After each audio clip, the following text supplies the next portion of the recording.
Baik, Assalamualaikum warahmatullahi wabarakatuh, mahasiswa sekalian. Eh, Sebelum kita mulai, saya ingin cek dulu apakah suara saya sudah sampai di audio atau di gadget dari teman-teman sekalian. Sudah, Pak. Sudah, Sudah Pak. ya? Oke, thank you Mas Akbar, Yusuf Priyananda. Jadi kelas hari ini kita akan menyampaikan materi terkait dengan chemical preservation, maksud saya. Chemical adalah kimia, preservation adalah pengawetan. Jadi kalau tema ini akan membahas terkait dengan pengawetan kimia daging, terutama daging unggas. Nah, kemudian saya mohon maaf tadi terlambat untuk memulai kelas. Seperti rekan-rekan tahu, tapi sebelumnya saya minta teman-teman semua on cam deh, biar kita sama-sama enak ya, supaya kelasnya tidak hanya searah. Silahkan di on kan kameranya, nggak apa-apa, pakai kaos ya boleh. Yang penting teman-teman sekalian bisa berinteraksi dengan baik. Ada yang baru di pos ronda ya boleh. Mas Akbar di pos ronda apa di mana ya? Depan rumah kayaknya. Di rumah, Pak. Oh, di rumah ya. Oke. Ya, terima kasih. Silahkan on cam semua dulu aja. Nanti kalau yang pas tak cari nggak ada, tak pindah living room dulu ya.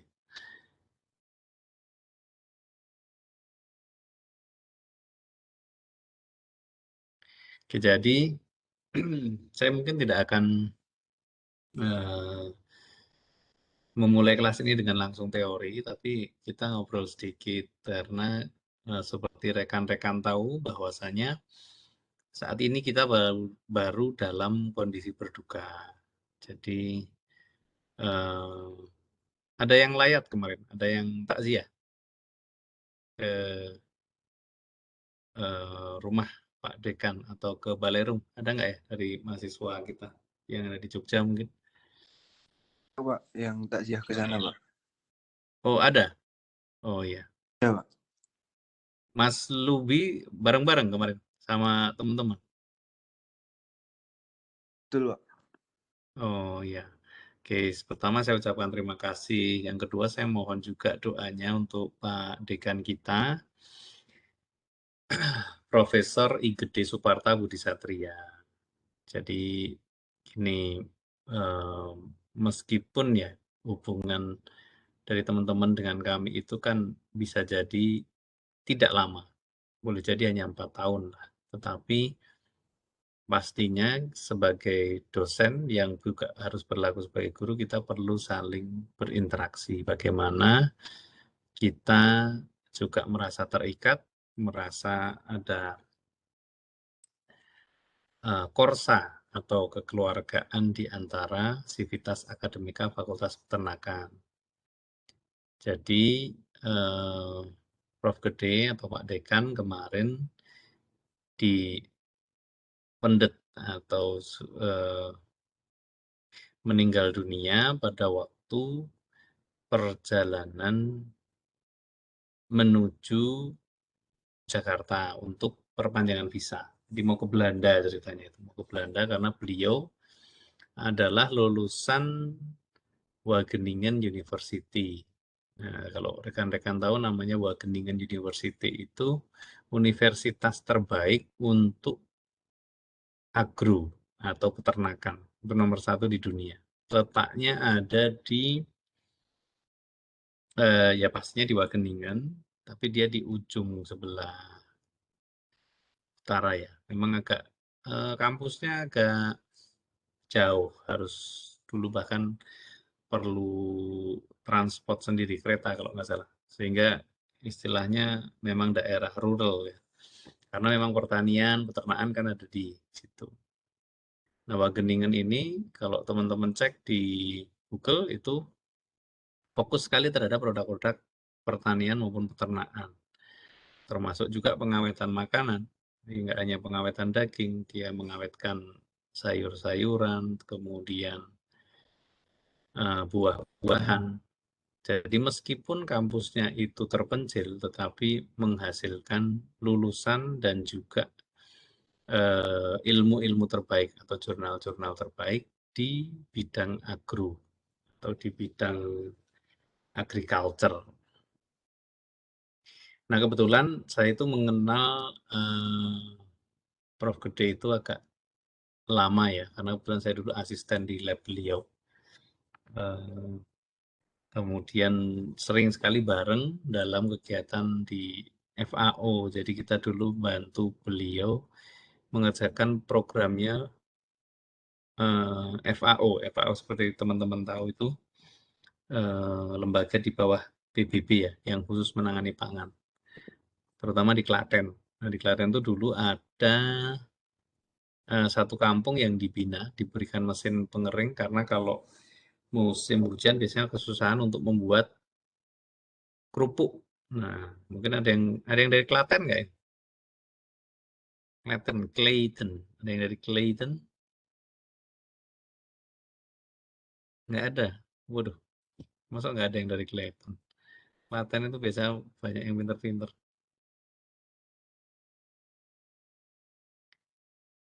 Nah, di sana kita mengerjakan pengeringan dengan menggunakan sinar matahari. Dulu. Jadi kita mengeringkan produk kerupuk tanpa harus menggunakan pemanas. Jadi seperti greenhouse tapi khusus untuk kerupuk. Nah, itu bermanfaat sekali untuk masyarakat di sana. Kemudian bidang beliau itu sangat aktif menulis dan juga bagus jurnalnya di sistem produksi ternak. Jadi teman-teman yang belajar nanti kalau ada S2, S3 dan namanya sistem produksi ternak itu bagaimana satu sistem dalam peternakan itu bisa bermanfaat dan efisien. Poinnya seperti itu. Nah, tema atau disertasi beliau yang fokusnya itu adalah ke small ruminants atau ruminansia kecil. Jadi prospeknya ruminansia kecil di Indonesia dan tantangannya ke depan, kira-kira gitu disertasinya. Jadi keilmuan beliau sangat fokus ke kambing domba atau biasa kita sebut sakadu. Enggak, kalau sa itu sapi ya. Fokus ke kado atau kambing dan domba. Nah, mungkin teman-teman ini ada nggak yang sempat diajar atau dididik beliau di kelas? Ada nggak ya? Kelas apa ketemunya? Coba saya boleh tanya deh. Erika Ardianti. Pernah ketemu Prof. Gede belum sebelumnya, Erika? Ini kelas kita anulah mix saja karena ini masih kondisinya sivitas itu belum begitu belum begitu stabil, masih kondisi duka semuanya. Erika pernah diajar oleh Pak Dekan? Belum pernah, Pak. Oh, belum pernah. Oh, Belum. berarti teman-temannya belum pernah ketemu beliau langsung ya?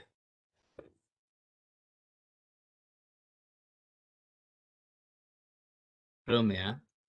Setahu saya sih itu, Pak, yang ngambil kelas dulu sih ada materi di semester 3 itu ilmu ternak potong kerja dan kesayangan. Itu setahu saya yang kelas A sampai kelas C itu diajar beliau, ada yang diajar beliau. Mm-mm. Terus yang kelas apa tadi D, E, F itu Mm-mm. nggak ada yang diajar beliau gitu. Oke, artinya beberapa ada Kalau yang secara sudah. langsung belum, Mbak. Oh ya, siapa ini? Coba. Ilham, siapa ini tadi? Ada yang sudah ya diajar ya sama Pak Gede ya? Kalau sudah tapi masih online saja, Pak. Oh, masih ya, masih Ilham ya, masih permukaan apa namanya? Belum sampai detail ya. Iya. Oke. Ya, tapi kemarin teman-teman tahu berita meninggalnya atau kecelakaan yang terjadi di di di dekanat maksudnya ada kebetulan yang ikut itu ada Prof. Ali, Bu Hanim, kemudian Prof. Gede, kemudian satu sopir Pak Jumari itu bareng-bareng ke Jakarta mau intinya ngurus visa gitu. Terus kemudian ya sudah kodratnya Prof Gede atau Pak Dekan tuh meninggal di dalam perjalanan tersebut. Teman-teman sudah tahu semua. Karena sebagai sivitas peternakan ya mestinya saling menginform dan kita harap menyebarkan berita yang bagus. Artinya kan terkadang wartawan itu kalau nulis sembarangan ya. Saya terus terang aja kadang bombastis sekali beritanya, terus disandingkannya dengan Vanessa Angel malah. Kemarin ada juga berita itu bersamaan itu. Nah, oke. Ya, poinnya saya berharap teman-teman nanti bisa mendoakan juga untuk kebaikan beliau, karena beliau ini orang yang baik, orang yang disiplin, kemudian juga orang yang secara sosial sangat bagus. Ya, saya sendiri kebetulan bersama beliau.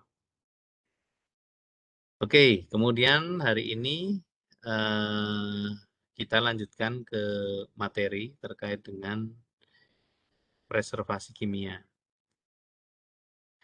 Sebelum sampai sini, saya mungkin mau nanya aja deh, yang Dewi Setiawan Sujanto atau Suyanto ini bisa menjelaskan nggak di benakmu apa yang namanya chemical preservation atau preservasi kimia?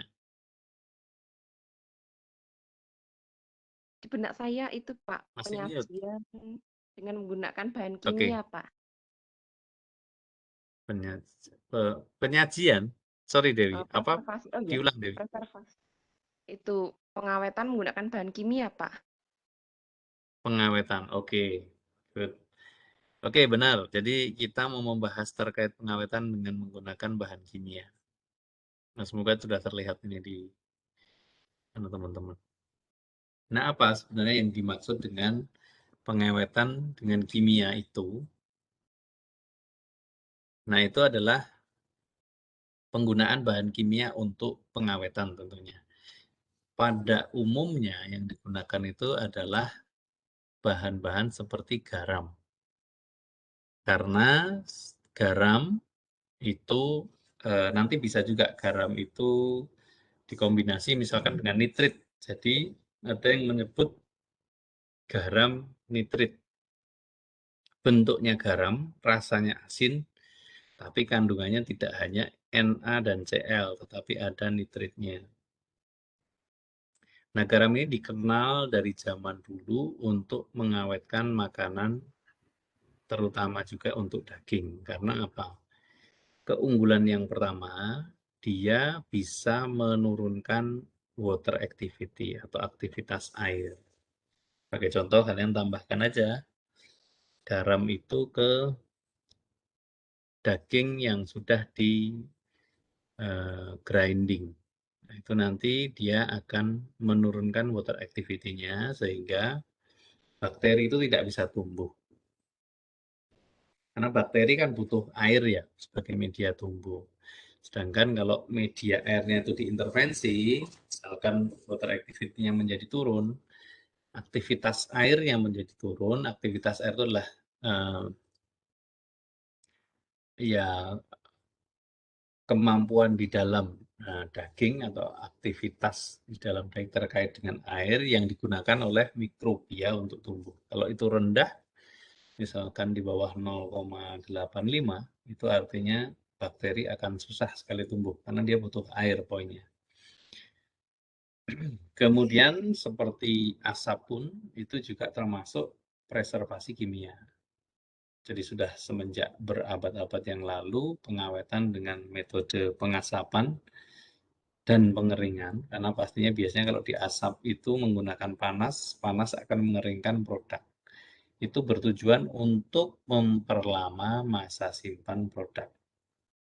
Nah, kalau teman-teman senang lihat YouTube yang wildlife, itu biasanya ada juga orang-orang yang mengupload atau mengupdate video YouTube-nya terkait dengan bagaimana survival di tengah hutan misalkan. Beberapa hanya butuh kayu dan juga Ya ada yang tidak pakai korek, Mbak, untuk mengasap ikan ataupun daging buruan, sehingga itu bisa disimpan lebih lama. Nah, itu termasuk preservasi kimia. Kemudian fermentasi atau pengasaman itu juga termasuk sebagai preservasi kimia. Karena biasanya itu menghasilkan asam laktat yang diproduksi oleh bakteri asam laktat. Atau bahkan memproduksi alkohol yang diproduksi oleh yeast.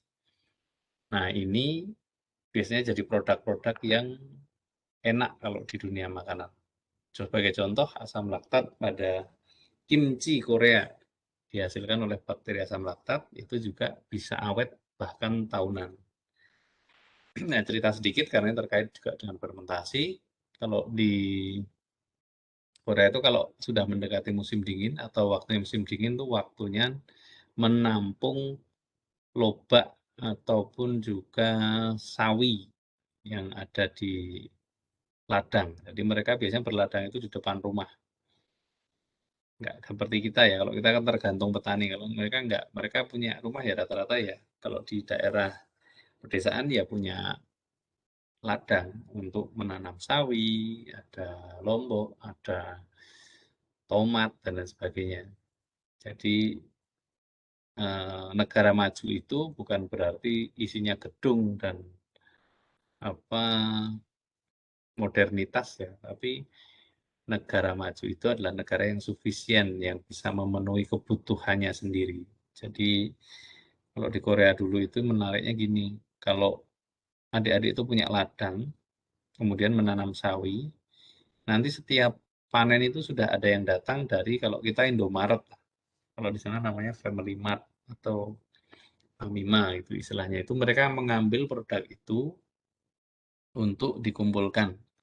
Ya yang besar sebenarnya organisasinya namanya Nunghyop, dikumpulkan. Jadi dari masing-masing ladang rumah kecil-kecil itu.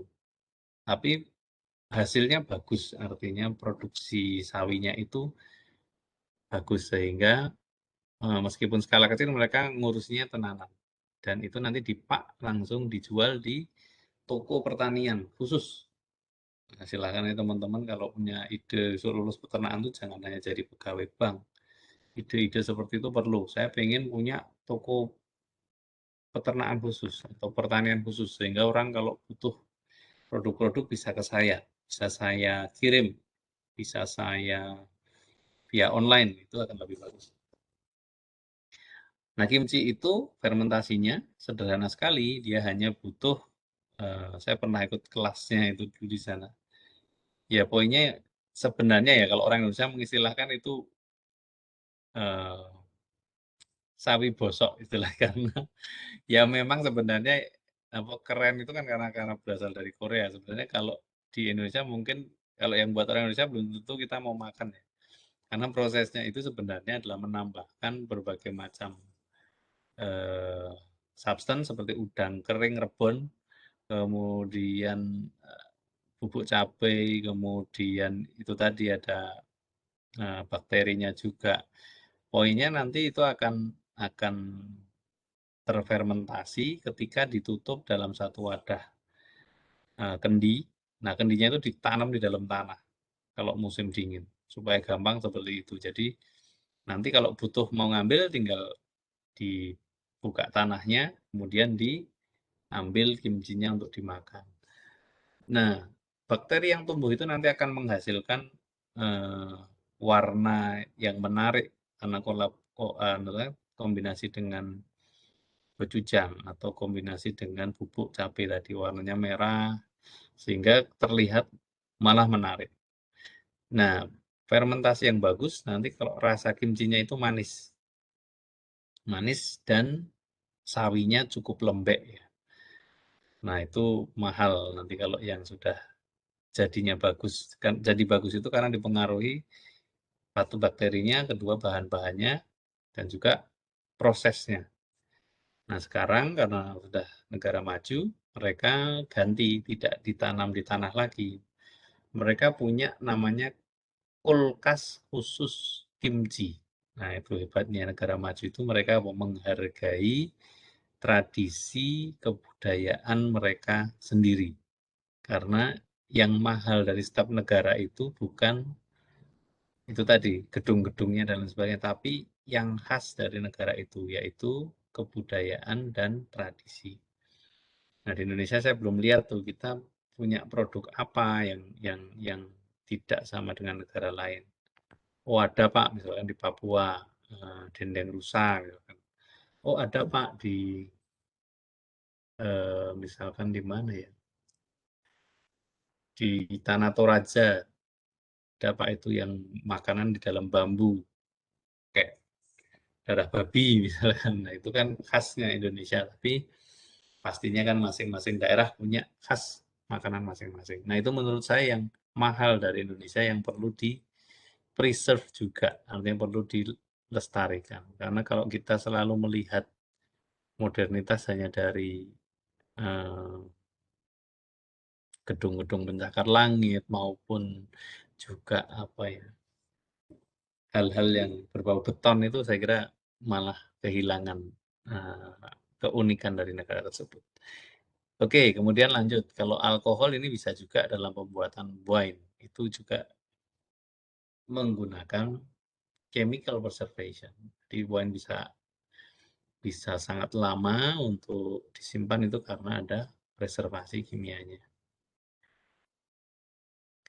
Nah, garam tadi itu pada sel hidup itu ada kisaran 0,9%. Nah, jadi ketika dia ditambahkan konsentrasinya di dalam sel tadi, maka akan terjadi perubahan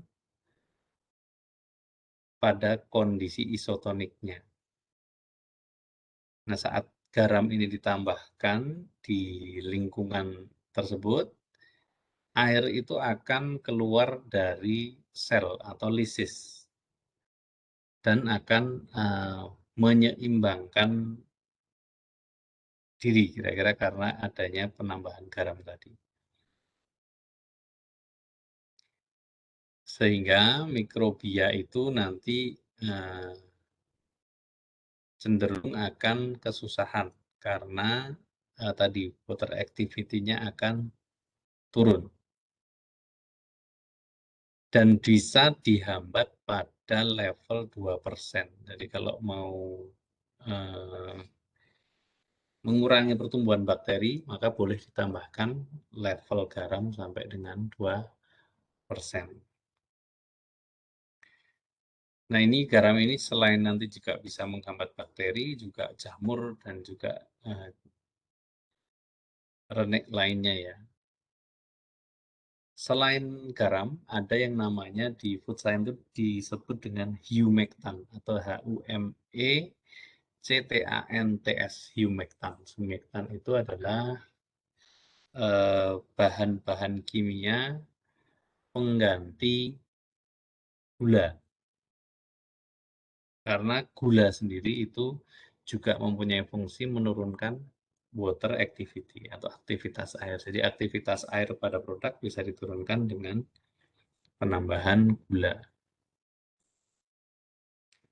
Nah, penambahannya untuk gula ini bisa sampai 30 sampai 50%, tetapi tergantung dari produknya ya. Karena kalau kebanyakan gula juga akan kemanisan kalau untuk produk-produk kombinasi. Tapi kalau seperti sirup, seperti kalian sering dapat di rumah itu sirup atau orson istilahnya, atau juga kecap, itu kan rata-rata tidak perlu pengawetan karena kandungan sugarnya atau level gulanya itu sudah tinggi. Sehingga gula tinggi ini membuat bakteri tidak bisa tumbuh. Makanya teman-teman bisa lihat kalau teman-teman ini kreatif bisa mulai menyasar ke bisnis-bisnis minuman sekarang ini atau food and beverage. beverage-nya ini sekarang kan potensi sekali di Indonesia. Saya sempat lihat di Plaza Agro itu sudah ada yang menjual minuman botol air lemon, kemudian jahe. Nah, Indonesia kan kaya banget tuh dengan jenis-jenis minuman. Tidak seperti di, ya sebagai contoh Korea lah. Korea itu apapun makanannya, minumannya air putih. Benar-benar air putih di sana itu. Nah, kalau kita apapun makanannya, minumannya bisa es campur, es teler, es jahe, kopi susu. Nah, wah, banyak sekali. Nah, itu yang belum dieksplor dengan baik. Ya memang sudah banyak sekarang ada boba dan lain sebagainya. Itu saya kira sudah bagus. Tapi mungkin kita bisa mengeksplor sendiri minuman kita. Saya pernah ketemu di satu kafe yang dimiliki Nakamura itu dia menjual stroberi campur jamu. Jadi jamu itu dikonsep menjadi minuman yang enak diminum oleh anak muda, oleh milenial. Nah, itu jadi satu contoh. Meskipun rasanya belum enak, saya to be honest itu rasanya nggak enak. Tapi harusnya kalian bisa mulai membenahi itu ya, dengan penelitian-penelitian juga. Nah, ada juga penggunaan fosfat. Pada prakteknya fosfat ini saya sering gunakan dulu untuk pembuatan sosis. Fosfat ini punya berbagai jenis fosfat, artinya kandungan utamanya fosfat, tapi bisa ya tripolifosfat dan monofosfat dan lain sebagainya. Yang paling umum digunakan tripolifosfat atau TPP. Nah, fosfat ini dapat menjaga pH daging, termasuk emulsi atau campuran dari lemak dan daging pada sosis. Gampangannya kalau kalian tambahkan fosfat ini nanti sosis kalian itu jadi lebih kenyal, kemudian lebih juicy. Nah, ini biasanya digunakan juga untuk antimikrobial agent dengan cara menghambat pertumbuhan bakteri pada daging, termasuk kulit unggas. Itu pencampurannya pada produk itu biasa diimbangi dengan penambahan fosfat ini. Karena poultry skin itu kan paling banyak kontak dengan mikrobia ya, karena dia kan bagian luar dari wholesale chicken atau ayam utuh. Jadi paling gampang kontaminasi itu kulitnya unggas ini. Kemudian ada nitrit, ini sangat umum digunakan di luar negeri. Sampai saat ini setahu saya belum ada penelitian yang bisa menyamai fungsinya seperti nitrit untuk produk-produk alami. Saya sendiri pernah mencoba. Jadi keunggulan nitrit ini, dia kalau dicampur di daging, itu bisa membuat daging itu warnanya tetap merah. Kemudian dia bisa mematikan bakteri yang berbahaya pada produk daging. Yang paling berbahaya apa? Namanya Clostridium botulinum. Terus seujung kuku bisa membunuh satu desa. Makanya harus ada ditambahkan nitrit. Selain itu bisa membuat warna, rasa, dan awet lebih lama. Bentuknya biasanya dalam bentuk garam penambahannya, sodium nitrat atau NaNO3 atau sodium nitrit NaNO2.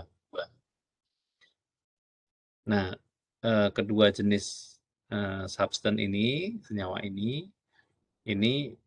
sampai saat ini susah disamai fungsinya. Saya dulu pernah mencoba menggunakan buah bit. Powder bit itu kan warnanya merah untuk menggantikan warna merah daging. Gagal. Karena dengan penambahan temperatur dia cenderung menjadi hilang warna merahnya. Terus saya coba namanya ada dari Meksiko itu semacam kecoa, bukan kecoa ya, serangga yang nempel di kaktus. Itu ada yang warnanya putih-putih itu kalau dipencet warnanya kan merah sekali. Nah, itu ada bubuk cochineal namanya. Cochineal. Nah, cochineal itu juga fungsinya untuk membuat warna merah tetap bagus. Saya campurkan di daging, itu juga gagal. Karena apa? Rasanya ada yang berbeda. Nah, ini terlepas dari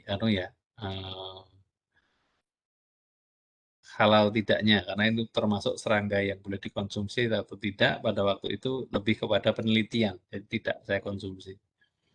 Kemudian ada juga penambahan potassium salts, itu juga bisa. Nah, makanya nitrit ini disebut sebagai curing agent atau agen pengcuring, agen pengawet.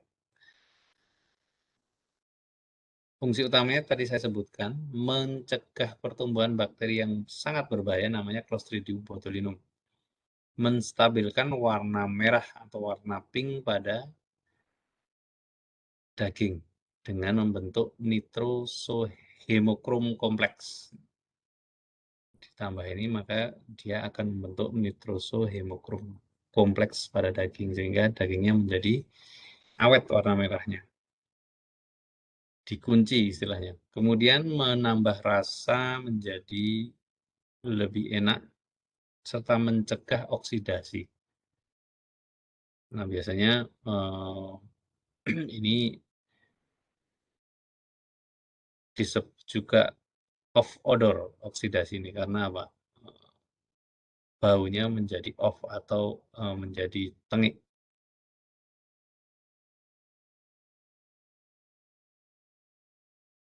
Nah, nitrits ini menghambat pertumbuhan bakteri Clostridium atau spora bakteri Clostridium itu pada temperatur kurang dari 100 derajat Celcius. Nitrates inhibit the growth of C. botulinum spores since they are not destroyed at temperatur kurang dari 100. Oh gini, maksudnya saya salah. Jadi pilihannya ada dua. Kalau kalian mau ngawetkan produk, satu dengan metode sterilisasi. Sterilisasi itu adalah menggunakan panas pada suhu 121,1 derajat Celcius pada produk pangan harus lebih dari 3 menit. Ingat-ingat itu. Nah, itu akan mematikan bakteri. Itu aturan BPOM. Atau pilihan kedua, kalian bisa menggunakan nitrit. Karena apa? Tidak semua produk itu kan bisa kena panas ya. Kalau kena panas kan rusak. Contoh, daging seger. Daging yang kalian ingin jual bentuknya petis. Petis itu hamnya burger ya, yang lapisan daging yang direkonstruk dibentuk ulang di tengahnya burger. Kalau kalian beli apa sekarang Burgerax yang paling umum di itu ada petisnya di tengah, namanya petis burger. Itu butuh nitrit karena kalau dia disterilisasi itu nanti juicy-nya kurang. Artinya dia butuh disimpan secara fresh. Nah, itu biasanya ditambahkan nitrit ini.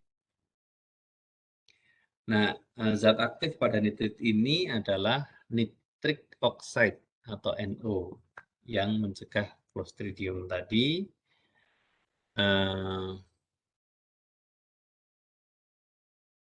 Ya, fungsinya adalah untuk mencegah adenosin trifosfat disintesis dari pirufat. Nah, seketika nitrit ini ditambahkan, secara otomatis nanti bakterinya itu tidak bisa tumbuh atau ya yang terkena pasti tidak bisa tumbuh. Sehingga sodium nitrit ini sangat umum ditambahkan di sosis, bahkan sosis sonis yang kalian makan, sosis langsung lep. Rata-rata kalau kalian lihat produk-produk daging di Superindo misalkan, semuanya rata-rata mengandung nitrat ini. Meskipun bentuknya NaNO3 ataupun NaNO2. Atau bahkan kadang tidak disebutkan, hanya disebutkan sebagai garam curing. Garam curing itu sama aja, itu nitrit. Nah, cuman nitrit ini saat ini sangat dihindari. Karena apa? Disinyalir atau bahkan penelitian yang menunjukkan konsumsi nitrit secara berlebihan atau melewati dosis dari pengkonsumsi itu bisa menyebabkan karsinogenik atau berpotensi membuat kanker dikarenakan pembentukan nitrosamin tadi. Jadi nitrosamin itu terbentuk kalau nitrit ini biasanya kontak dengan panas. Nah, makanya penggunaan nitrit ini dikurangi atau batasnya benar-benar diatur. Sehingga ya teman-teman sebagai orang peternakan apalagi yang terkait dengan food science itu kalau bisa cari deh pengganti nitrit ini. Coba saya sudah nyoba banyak penelitian tapi masih gagal. Siapa tahu teman-teman nemu. Salah satu bimbingan saya ada yang nyoba dengan penambahan di Jawa itu kan ada namanya kayu secang. Nah, kayu secang kan warna merah itu. Nah, itu baru dicoba juga. Nah, coba Indonesia jangan-jangan punya warna-warna lain yang bisa menggantikan nitrit ini dengan pewarna alami. Nah, penggunaannya ini diatur dari 100 sampai 200 ppm atau parts per million. Sangat-sangat sedikit ya. Berapa? 1 mili pada 1 liter berarti kira-kira. Artinya sedikit sekali. Bahkan ada yang kurang dari itu karena takut. Karena saking takutnya, maka industri, terutama dulu saya pada waktu praktek di sosis itu, kalau nyampur nitrit itu nggak berani langsung nabur garam. Padahal sebenarnya itu sudah bentuknya garam ya. Kalau sudah bentuknya garam nitrit, itu dia permukaannya kan lebih luas. Dia sudah tidak begitu berbahaya karena kira-kira sudah bercampur di garam itu, sudah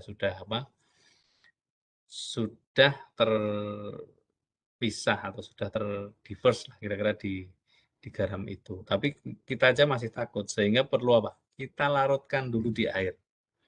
Garam itu masih kita larutkan dulu di air, baru kita campurkan di sosis. Nah, itu saking kita takut karena apa? Kalau nitrit ini menggumpal pada satu tempat. Nah, kira-kira itu kan kasihan yang mengkonsumsi nanti. Kalau misalkan dikonsumsi berlebihan, bisa menimbulkan kanker. Oke. Nah, ini yang saya sebutkan tadi. Jadi nitrosamin yang menyebabkan potensi kanker tadi tumbuh itu terbentuk dari reaksi nitrit dan secondary or tertiary amines atau amino secondary dan tertiary amino pada kondisi asid pada temperatur yang tinggi. Jadi lebih berbahaya lagi kalau produk kalian berarti diproduksi dengan temperatur yang tinggi dan asam. Rasanya asam. Nah, kira-kira apa ya yang diproduksi kondisi asam dan temperatur tinggi itu? Makanan sterilisasi yang berasa asam. Bisa juga, minuman pun bisa.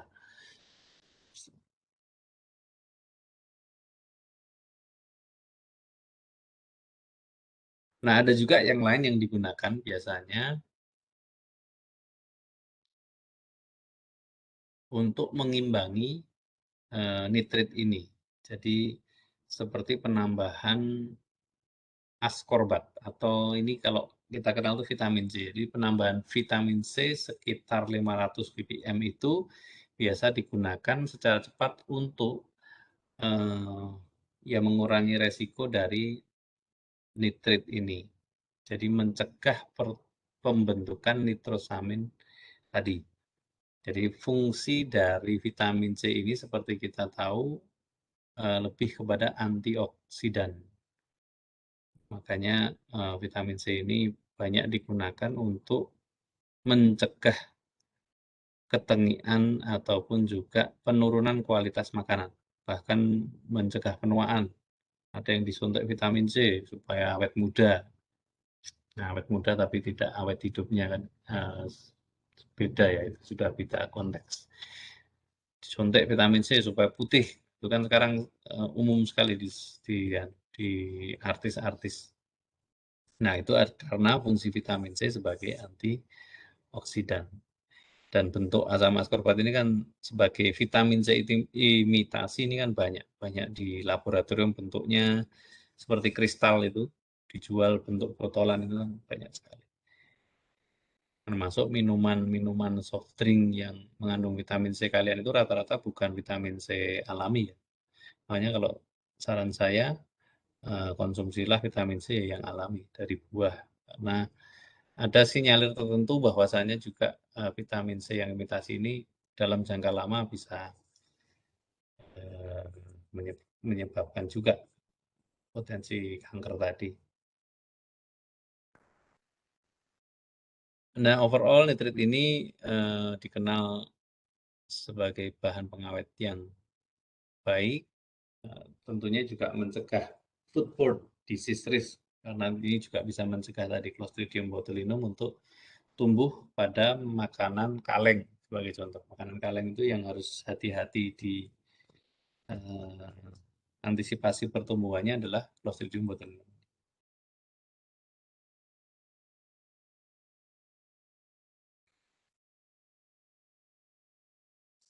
Nah, tetapi nitrit ini sebenarnya tidak hanya berasal dari penambahan bahan kimia ya. Kandungan nitrit sendiri itu juga ada yang alami. Salah satu penelitian saya dulu, kita mencoba mengekstrak nitrit ini dari sayuran.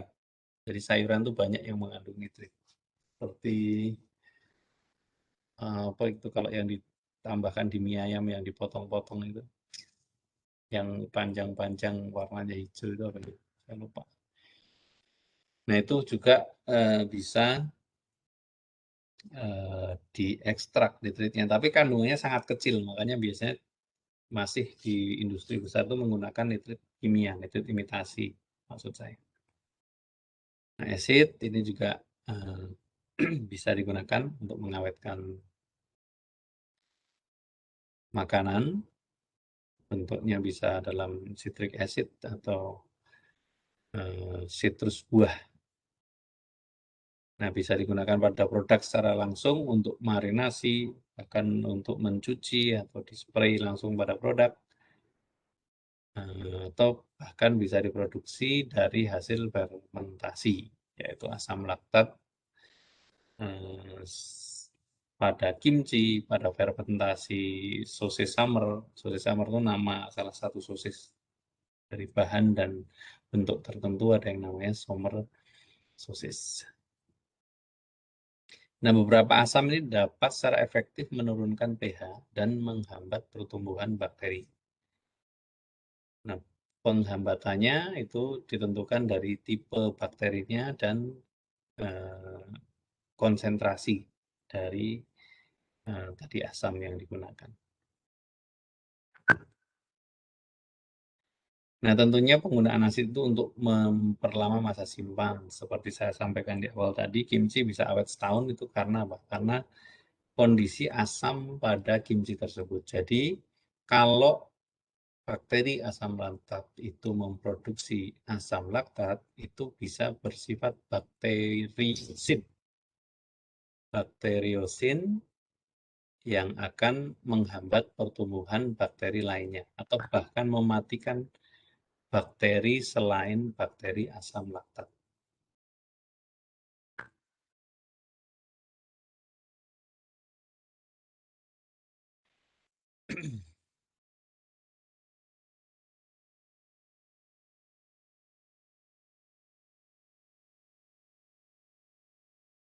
Nah, asam laktat ini dan juga garam itu biasanya digunakan di industri untuk mencegah pertumbuhan salmonella. Salmonella ini biasanya sering ditemukan di ayam. Padahal aturannya di BPOM itu daging fresh itu salmonella harus 0 setahu saya. Jadi makanya perlu penambahan bahan kimia terkadang ya. Artinya pilihan itu bisa penambahan kimia atau kalian memastikan proses produksi kalian higienis. Kemudian mencegah listeria dan juga E. coli pada produk masak dan mentah.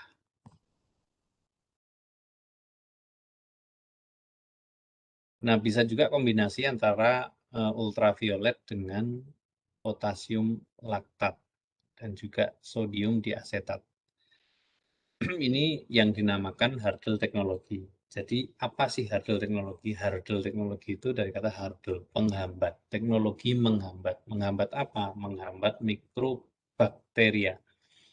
Jadi kalau di ilmu daging itu kalian metode yang lebih dari satu atau kombinasi dari metode-metode penghambat pertumbuhan bakteri itu disebut hurdle teknologi. Contoh, ultraviolet sendiri itu kalau kalian manaskan daging dengan misalkan radiasi ultraviolet itu sudah mati. Tapi ketika itu dikombinasi dengan tambahan potasium laktat, maka itu seperti memperkuat kemampuan menghambat bakteri. Contoh paling gampang di Indonesia mungkin rendang ya. Rendang itu basah kok bisa awet, Pak? Kok tidak busuk? Nah, itu kuncinya ada di hurdle teknologi ini. Karena apa? Karena pembuatannya butuh waktu lama, menggunakan temperatur dan bahan-bahan herbs atau bahan alam yang juga menghambat bakteri. Jadi bahan alamnya seperti ketumbar, kemiri, garam, dan lain sebagainya sudah menghambat bakteri, ditambah pemasakan itu sudah mematikan bakteri juga. Jadi kombinasi itu bisa membuat rendang atau dendeng itu awet lama.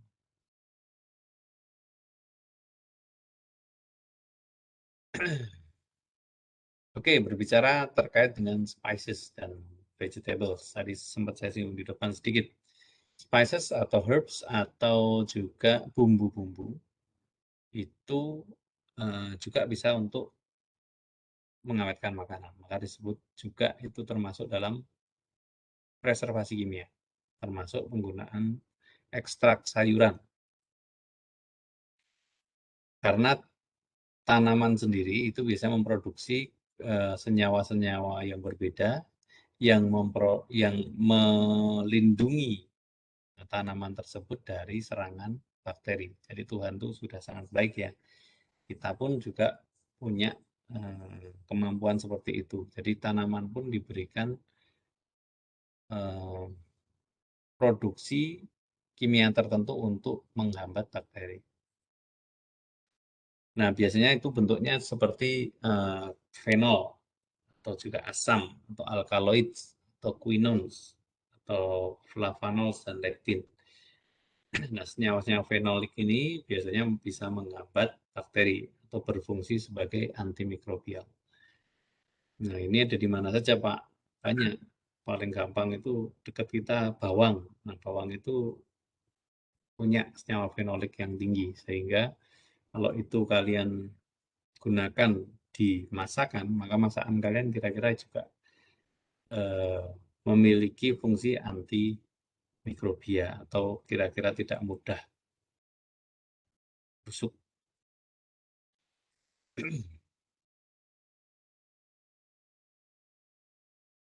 Nah, ini beberapa contoh natural antimicrobial agent atau agen-agen antimikrobia yang ada di alam.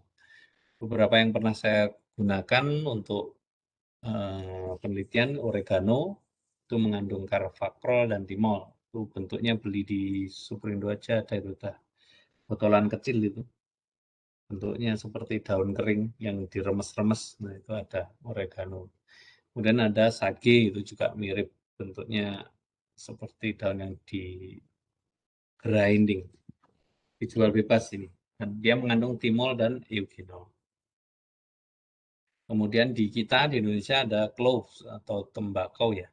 Mengandung eugenol itu juga berfungsi untuk menghambat bakteri. Maka orang yang sakit dulu kadang hanya dikeceri pakai air tembakau. Itu bukan karena klenik, tapi karena dia mengandung eugenol. Cinnamon kita juga punya banyak loh. Cinnamon itu kan kayu manis. Itu mengandung cinnamic aldehyde dan eugenol. Itu bisa juga digunakan untuk zat antimikrobia. Jadi bisa zat-zat ini dijadikan teman-teman sebagai bahan penelitian skripsi. Misalkan penambahan oregano pada stik sapi PO. Nah, kita mulai ke sana. Penelitian-penelitian itu yang enak-enak aja, jangan yang susah-susah. Penambahan cinnamon pada misalkan ya tadi stik sapi wagyu supaya sudah enak, baunya harum. Sudah mahal, baunya harum, kan bisa lebih mahal lagi. Kira-kira gitu. Ide-ide seperti itu perlu dibuat. Nah, natural antioksidan ini akan menurunkan atau mencegah oksidasi lemak. Seperti diketahui, lemak kalau bersinggungan dengan oksigen pada daging itu akan menyebabkan ketengian.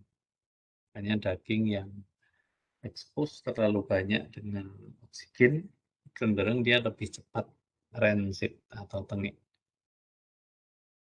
Nah, biasanya untuk mencegah itu ditambahkan zat kimia seperti BHA dan BHT. Antioksidan juga ini, BHA dan BHT ini, untuk mencegah gram positif maupun gram negatif bakteria. Ini kalau beli di pasaran, dia ada yang bentuknya cair, warnanya transparan, atau ada yang bentuknya masih granul. Nah, nanti kalau di industri besar itu ditambahkan dengan range 10 sampai 1000 ppm. Penggunanya sedikit saja. Nah, memang antioksidan ini sangat aktif.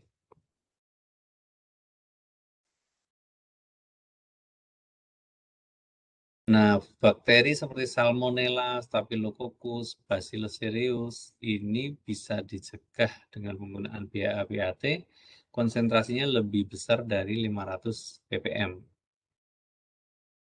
Dan ada satu jenis bakteri namanya Pseudomonas, itu yang paling resisten terhadap penggunaan BHA-BHT. Jadi tergantung bakteri spesifik apa yang ingin dicegah pertumbuhannya pada produk makanan kalian. Nanti akan menentukan berapa besaran ppm penambahan BHA-BHT tersebut. Nah, penambahan BHA-BHT ini tidak sembarangan terus kalian beli, kalian campur ya. Ini ada juga prosedurnya. Dia larut di apa dulu?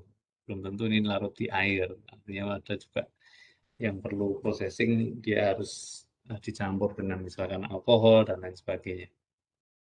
Nah, ini pastinya perlu penelitian lebih bagusnya. Tapi ini saya kira ide yang bagus karena BHA-BHT ini sangat umum digunakan di produk-produk makanan luar negeri. Tapi di kita belum banyak. Di kita masih penelitiannya rata-rata penambahan herbs, spices, atau natural antioksidan selain BHA-BHT. Pengasapan, saya sebutkan di awal tadi, pastinya menggunakan burning woods atau kayu tertentu, supaya dia kandungan dari kayu yang ada juga akan menempel pada produk. Rata-rata asap itu mengandung banyak sekali kandungan kimia. Ya, beberapa bagus, beberapa tidak bagus. Kalau yang tidak bagus, sebagai contoh misalkan di sate itu kalau gosong dia menghasilkan warna hitam pada sate itu bisa menyebabkan kanker juga kalau dikonsumsi secara terus-menerus dalam waktu lama.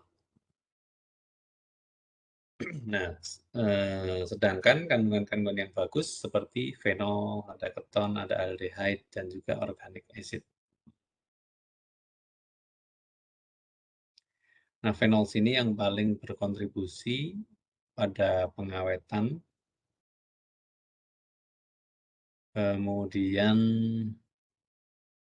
pengasapan sendiri bisa menambah rasa dari daging yang ada. Kalau contoh paling gampang itu di tempat kita di NTT, di Kupang itu ada yang namanya CI. Sekarang saya kira CI, Kana, CI, banyak dijual di Jogja. Itu makanan yang diasap. Poinnya hampir sama, dia menurunkan water activity. Lebih kering, tetapi tidak masih juicy. Jadi perlunya kita menentukan water activity itu gini, kalau teman-teman itu hanya pengen ngeringkan produk, itu seperti kalau kita ngeringkan padi, sesudah kandungannya misalkan 14%, dia awet, disimpan di gudang, tidak akan rusak, kira-kira gitu. Tapi kalau daging dibuat seperti padi tadi, dikeringkan sampai 14%, ya nggak enak, karena jadi kering, jadi alot, jadi tidak bisa dikonsumsi. Makanya bukan kekeringannya, tapi water activity-nya yang diturunkan. Nah, kalau water activity turun tuh masih bisa memproduksi produk yang cenderung juicy, masih empuk, masih kenyal, tetapi tidak kering, dan bakteri tidak bisa tumbuh di sana. Itu maksudnya. Nah, makanya penggunaan beberapa jenis kayu itu akan menentukan juga rasanya. Penggunaan kayu oak kalau di luar negeri dibandingkan dengan kayu yang lain. Di Indonesia kita menggunakan kayu kesambi. Di NTT itu namanya daun kesambi. Kalau teman-teman kecil ngelidik itu tahu ada namanya kayak kesambi itu di Jawa itu apa ya namanya? Buahnya bulat, ada kayak duri-duri kecilnya, dalamnya itu kalau dimakan kecut sekali. Saya lupa namanya. Tapi itu namanya kesambi. Nah, kita menggunakan kayu kesambi itu di NTT untuk membuat CI.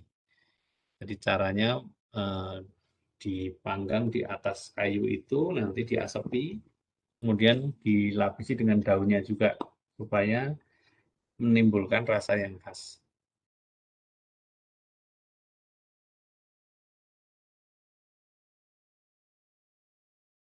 Nah, pengasapan ini biasanya mempenetrasi pada kedalaman 1-3 mm pada permukaan produk. Kemudian juga ada yang namanya pengasapan dingin.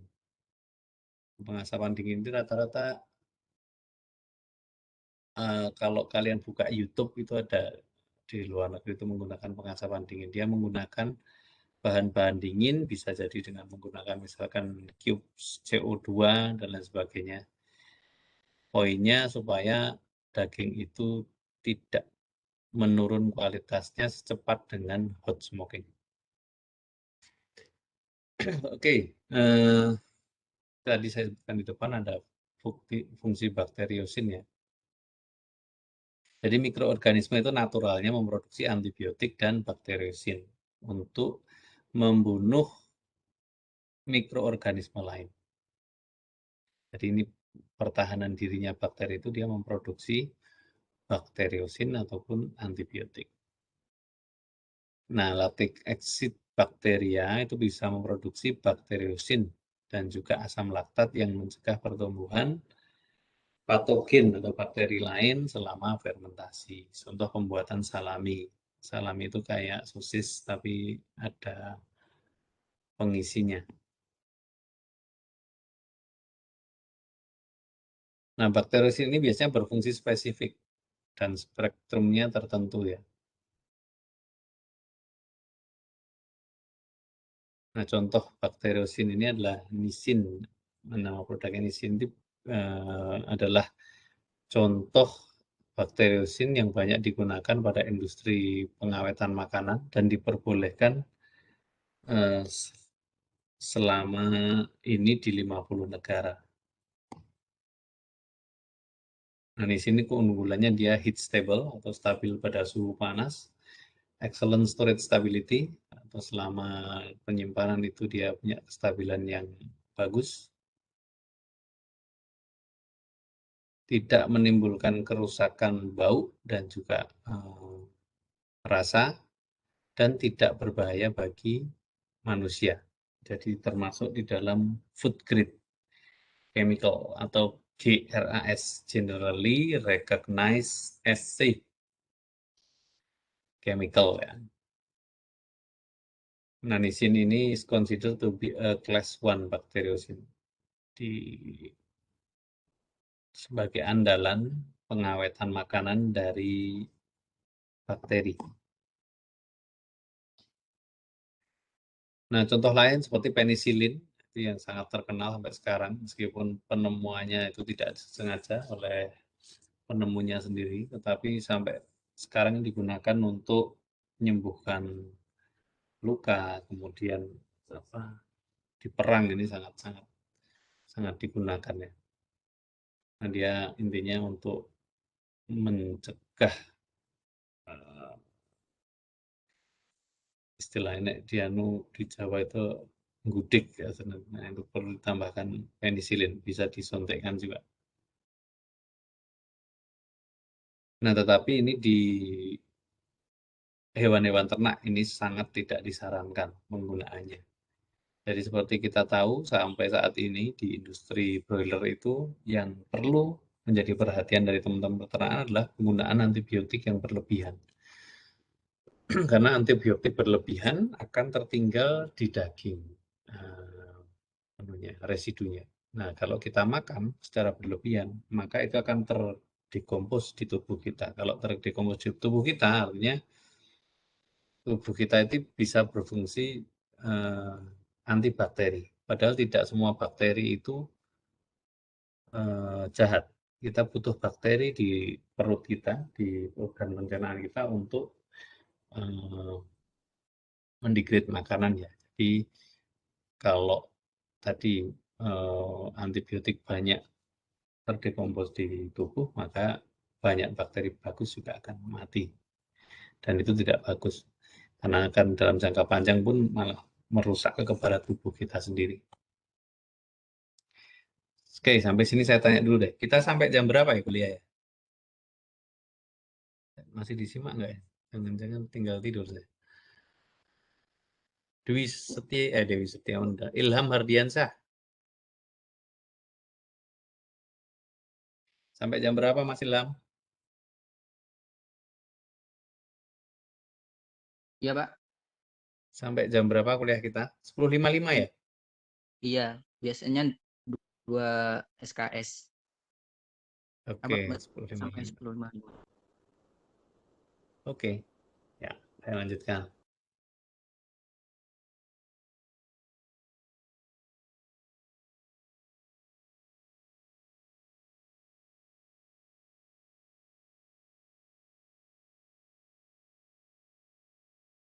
Tadi kita sampai dengan sugar.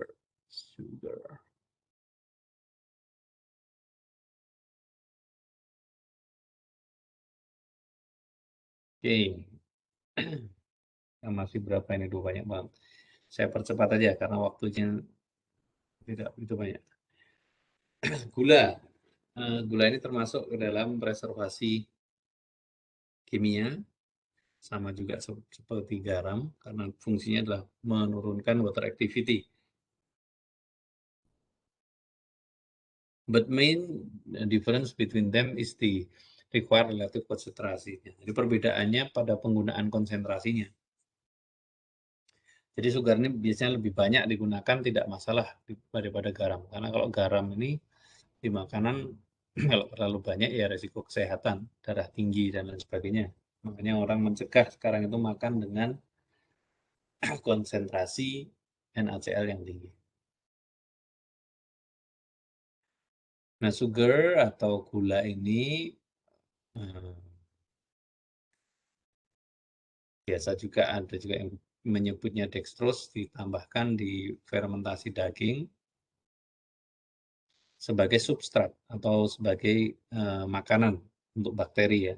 Di bakteri itu untuk tumbuh juga butuh makanan. Nah, makanan itu dextrose ini. Dia akan mensupport pertumbuhan bakteri. Di konsentrasi 0,5 sampai 2% biasanya digunakan.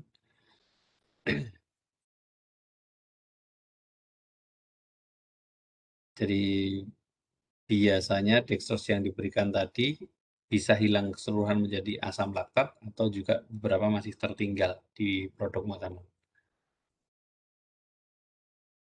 Nah, selain gula, ada juga metode pengeringan. Nah, pengeringan ini metode yang paling lama digunakan untuk pengawetan makanan. Biasanya di industri perikanan, di industri daging, rata-rata paling gampang ya menggunakan pengering. Pengering dengan panas dari api maupun dari sinar matahari. Kalau perikanan ya di gereh itu istilahnya diberikan radiasi langsung dengan sinar matahari selama beberapa jam di kondisi yang hari yang panas. Paling cocok seperti Jogja pada waktu panas seperti saat ini, mengeringkan cepat. Nah, tujuannya untuk menurunkan kandungan air. Jadi drying ini menurunkan kandungan air pada makanan yang biasanya umumnya sekitar 75-95%. Nah, prinsipnya jadi pengeringan ini biasanya juga akan sejalan dengan penurunan water activity, meskipun dua hal yang berbeda sebenarnya. Tapi rata-rata kalau kering ya water activity-nya juga turun. Nah, makanan kering rata-rata itu mengandung kurang dari 25% air dan water activity-nya itu sekitar 0,6. Jadi kalau kalian ngeringkan daging sampai kandungan airnya 25%, berarti kira-kiranya water activity-nya adalah 0,6. Nah, ini juga awet, artinya kan di bawah 0,85 water activity-nya. Jadi bakteri tidak bisa tumbuh. Cuman masalahnya dengan 25% itu daging yang dikeringkan tadi enak enggak? Itu permasalahannya.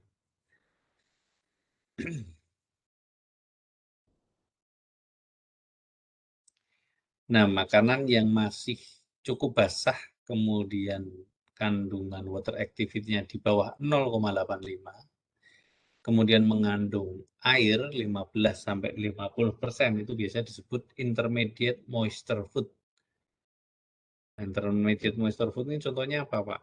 Contohnya jerky atau dendeng Amerika yang biasa.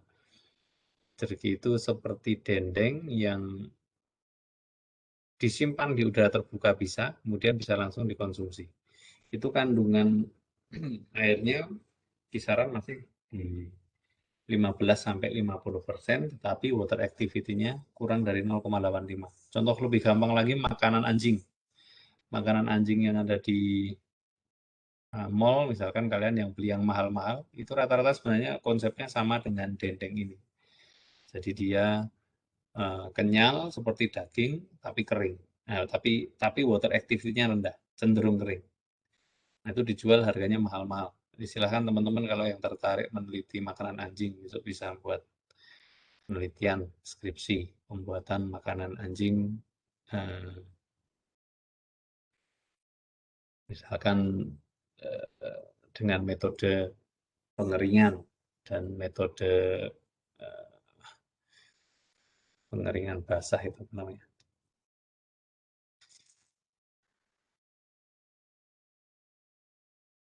Oven basah bisa. Jadi,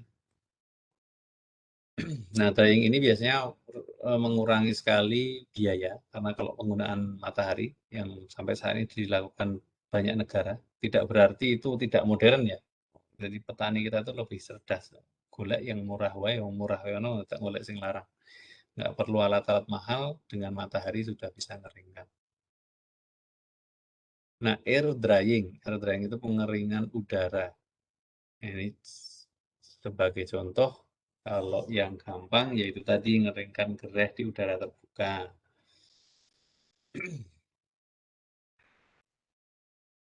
Cuman kelemahan dari air drying ini biasanya permukaannya itu lebih kering dari permukaan dalam, karena yang dipanasi awal kan permukaannya. Daging kalau dipanasi permukaannya di awal dengan temperatur tinggi, dia cenderung mengeras, yang dalam belum kering. Jadi nanti kalau dimakan istilahnya kurang kenyal.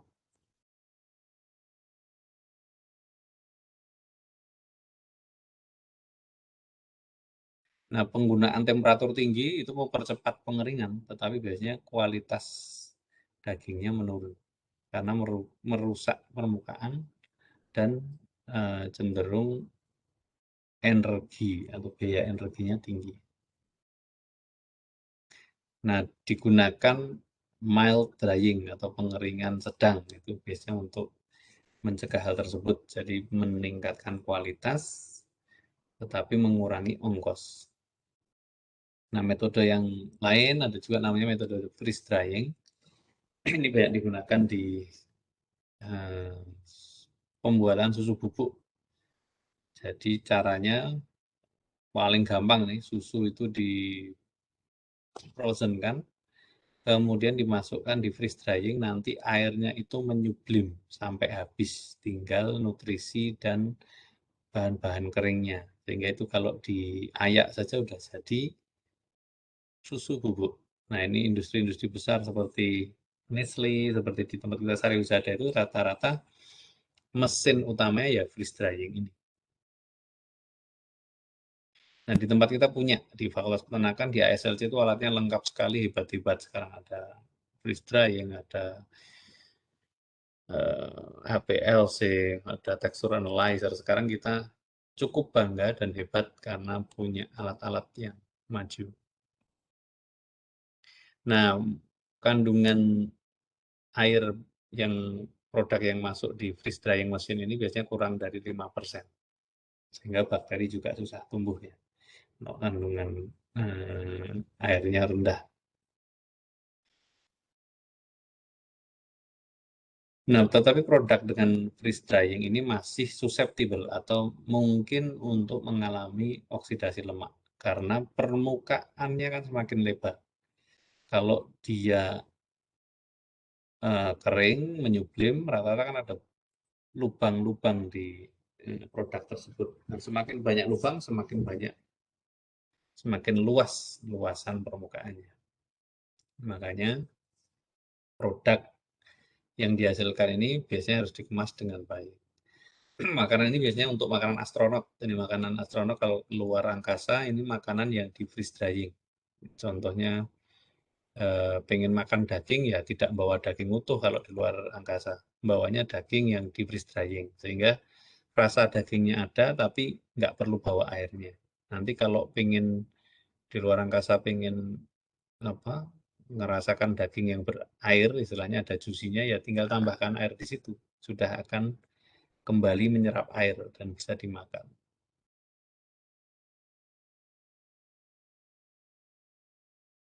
Oke, saya kira sampai sini dulu kuliah kita hari ini. Ada pertanyaan dari rekan-rekan?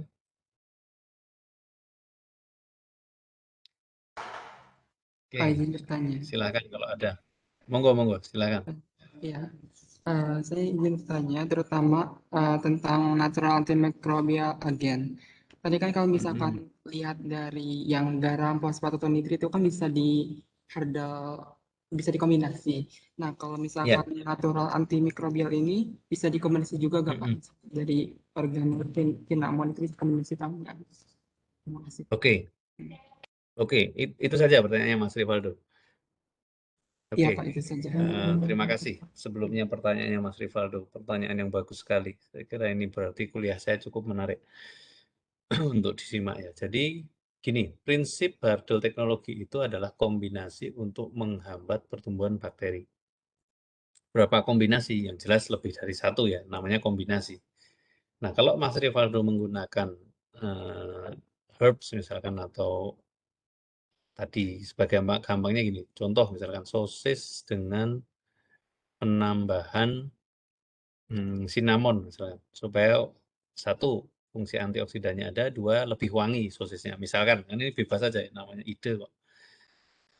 Nah, itu ketika dia Mas Rivaldo membuatnya sosis asap cinnamon, itu sudah tergolong Hurdle teknologi. Karena Mas Rivaldo menggunakan dua metode berbeda. Satu, penambahan cinnamon. Kedua, pengasapan. Nah, dua ini sudah dikategorikan sebagai Hurdle teknologi. Kombinasi dua metode penghambat bakteri. Seperti itu. Jadi itu sudah sangat bagus bahkan. Nanti bisa penelitian seperti itu dan itu dikategorikan Hurdle teknologi. Bisa ditambah lagi, Pak, misalkan teknologi yang lain bisa, kemasan. Misalnya kemasannya menggunakan kaleng. Nah, itu sudah Hurdle teknologi dengan 3 kombinasi penghambat bakteri. Kenapa sih harus dikombinasi? Karena gini, semakin kita itu banyak menggunakan metode, asal tepat ya, karena tidak semua Hurdle itu bisa dikombinasi dengan baik. Asal tepat itu kita sebagai konsumen lebih merasa aman karena produk kita itu jelas awetnya dan tidak berbahaya. Poinnya di sana. Oke, semoga menjawab Mas Rivaldo. Pertanyaan dari Mas Rivaldo tadi. Silakan kalau ada yang mau bertanya lagi.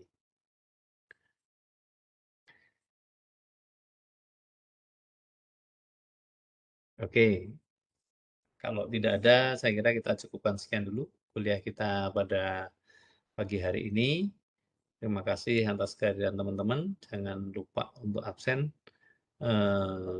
Sekiranya cukup, saya tutup. Assalamualaikum warahmatullahi wabarakatuh. Waalaikumsalam.